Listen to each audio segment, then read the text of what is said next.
Limpo. Vai jogar. Só bola! Só bola! Tira a mão! Tira a mão! Vai lá e vai embora. Joga. Nada. Se tiver essa queda aí. Sai o canto pra mim, De canto, tá? É, ele É para uma de, trombada normal, tá ele bom? para Fulano? de correr, ó. Ele Ele sente um contato e essa se joga. Vai, solta. Não é o que GM. causa a queda dele, Ó. não. Tem um contato Pode sair, lateral. Pode sair, sai, Aqui, ó, sai. quem vai? Aguarda, Douglas. Quem Checando vem possível cobrar penal, escanteio? PGM. Ó, o Quem contato vem cobrar é o lateral. Ok, vai, tá chegando. Lateral, o jogador para de correr. Pra mim, nada a marcar. Contato é lateral e a GM. queda é após parar de correr. Nada a marcar, Douglas. Nenê, pode vir, Nenê. Nenê, já olhou, Nenê, pode vir. Ele já olhou. Contato normal de jogo. Quadril com quadril. Obrigado, Fernando. Fala galera vascaína, Meilson Cunha passando aqui nessa segunda-feira, 1º de agosto de 2022, para falarmos um pouco do nosso Vascão. E iniciando, né, com esse vídeo aí, ridículo, né, com esse, o vídeo não, o áudio vazado, né, vazado entre aspas, que a CBF liberou, porque agora eles estão liberando o áudio, né, para as pessoas verem o que está acontecendo ali nos bastidores. Ou seja, o que a gente já imaginava está só sendo comprovado, né? Total amadorismo, total incompetência. E para parar por aqui, porque pode ser a gente suscitar, inclusive, que existe até mau caratismo, né? Esses caras estejam até mal intencionados, porque é inexplicável como é que os caras analisam um lance dessa forma. Que é um lance interpretativo, tudo bem, a gente até entende, né? De repente uma pessoa pode achar, não, é lance de jogo, a gente até entende. Mas o cara, a forma que foi descrito aí no áudio, o cara dizer, não, vai correndo, venha correndo, o cara parou, ele queria o quê? Que o cara seguisse, queria que o atacante do Vasco, o Egberto seguisse, o Eginaldo seguisse e fosse parar na arquibancada. A bola, ela diminuiu a velocidade, o jogador do Vasco preparou o corpo, ia parar, diminuiu a velocidade justamente para preparar o corpo, para dominar a bola. E aí o jogador do time adversário, né, do Chapecoense, da Chapecoense vem, né, e bate nele, nas costas dele veio tipo um caminhão sem freio, atropelou o Eginaldo. Eu ontem, inclusive na nossa live, eu até falei, não tinha a convicção de que tinha sido pênalti. Eu não tinha visto o ângulo direito do jogo, do lance. Mas quando eu vim ver hoje, não tem pra onde correr. Foi pênalti. E aí volto a dizer, a gente até pode entender que em campo o árbitro, né, tivesse se enganado, tivesse observado bem o lance, aí a gente até daria o desconto. Não, pô, o cara não viu, estava encoberto, então o lance não foi muito favorável.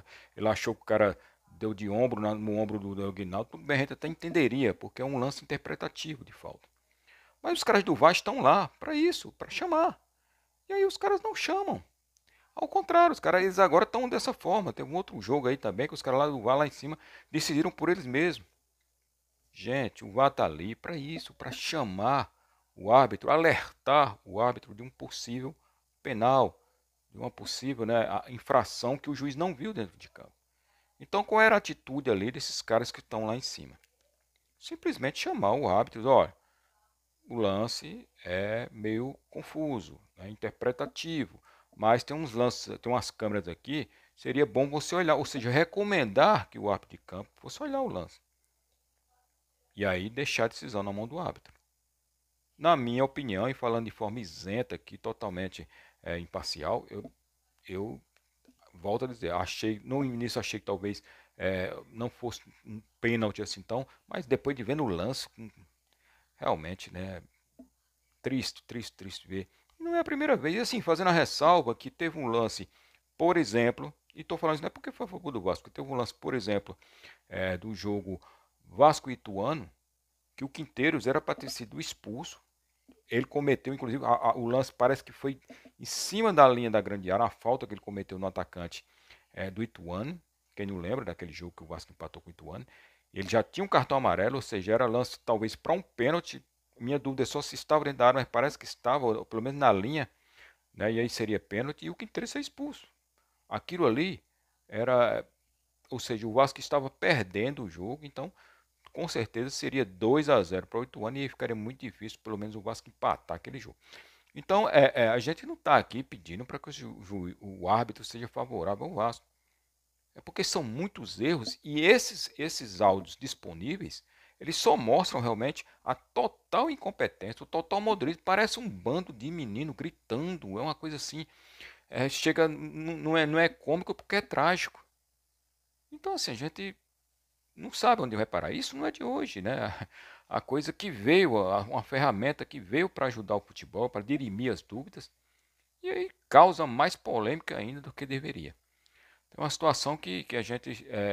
E o pior é que a gente sabe que não vai ter conserto, que realmente é falta de capacitação desses caras. Os caras são amadores, os caras são incompetentes e se brincar, e não duvido, não estou aqui acusando que eu não tenho prova, mas tem gente ainda mal intencionada no meio desse futebol, e a gente sabe disso. Tem inclusive caras que às vezes são torcedores, né, de determinados clubes, estão ali, mas é um ser humano, e de repente, numa dúvida, por exemplo, dele, da cabeça dele, ele pode muito bem pender para um lado, né? Ou seja, contra aquele time que ele não goste, por exemplo. E aí não cito só o Vasco, mas outros clubes, inclusive. Então é uma coisa, situação difícil realmente do nosso futebol brasileiro e nos deixa entristecidos. Eu sou contra o VAR, desde o início e continuo sendo. Porque, volto a dizer, isso não veio para. Os árbitros estão cada vez mais confusos, os árbitros de campo. Eles não sabem o que marcar. Já não eram bons. E agora, com o advento do VAR, eles ficaram mais inseguros para poder realmente acertar em determinados lances. Então, o Vasco, voltando ao Vasco, ele vai ter que lutar contra muita coisa, inclusive esse tipo de coisa. Porque, citei o exemplo do lance contra o Ituano, mas se você for fazer um scout de percentual de que o Vasco foi prejudicado ou foi favorecido pelo VAR ou pela falta do VAR, com certeza o Vasco foi muito mais prejudicado. Né? Só basta lembrar que aquele jogo lá em São Januário mesmo, quando a gente caiu no último rebaixamento, aquele jogo contra o Inter, que as linhas não funcionaram. Né? Enfim, essa é a situação do Vasco e a gente tem inclusive aqui a situação dessa semana, uma semana decisiva para o Clube Regatas da Gama, dentro e fora das quatro linhas. Tá esse imbróglio aí da SAF, se vai ter ou não vai ter a AGE. Enfim, tá tudo parado no Vasco. Nós estamos em agosto, né? Iniciamos agosto, mais da metade do ano já passamos. E o Vasco, na verdade, ainda vive uma grande dúvida. Ninguém sabe como é que vai ser o Vasco. O Vasco, no meio de um campeonato super difícil, que precisa, tá com uma boa pontuação, mas não está garantido o seu acesso ainda, precisando pontuar, precisando ter calmaria, né? Mas não, a nau vascaína está navegando aí em oceanos revoltosos, né? Em meio de uma tempestade do oceano, aí a nau vascaína está lá, se brincar vai ficar à deriva. Então, não sei o que é que vão fazer do Vasco.